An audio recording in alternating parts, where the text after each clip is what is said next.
Public, le sésame avant qu'on ne commence. Très bien. Nadia Sabé, bonjour. Bonjour.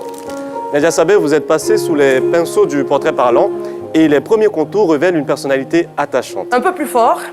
En effet, c'est impensable, voire impossible, d'être en votre compagnie et de ne pas être heureux.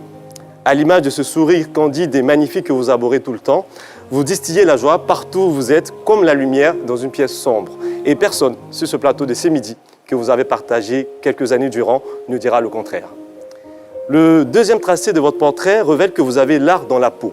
Nadia Sabé, vous ne connaissez pas de sabbat. Vous êtes une artiste complète et à plein temps. Vous aimez avoir du pain sur la planche, mais c'est surtout les pieds qui vous vont bien sur la planche.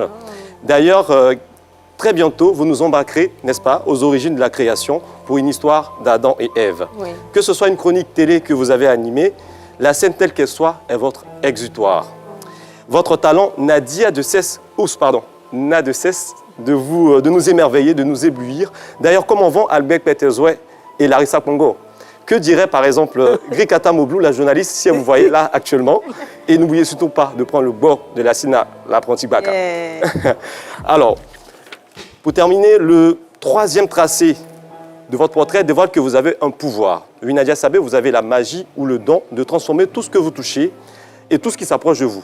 Et ce n'est sûrement pas le colonel Lobofoué, Ariel Chéné, gradé du coupé-décalé, qui dira le contraire. Lui qui a tout de suite fait allégeance à votre charme, à votre beauté, à votre aura, qu'il est devenu facilement votre jeune poussin, cuicui, si doux et si beau, avec qui vous filez le parfait amour. Et rien que pour cela, nous vous souhaitons de vieillir ensemble.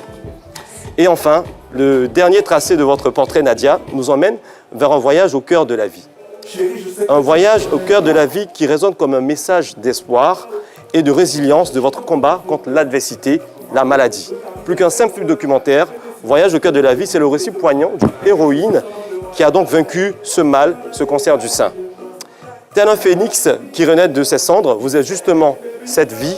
Et au nom de toute l'équipe de C'est Midi, je vous prie de recevoir, naturellement, ce bouquet de fleurs. La main fleurisse dans votre cœur. C'est mignon.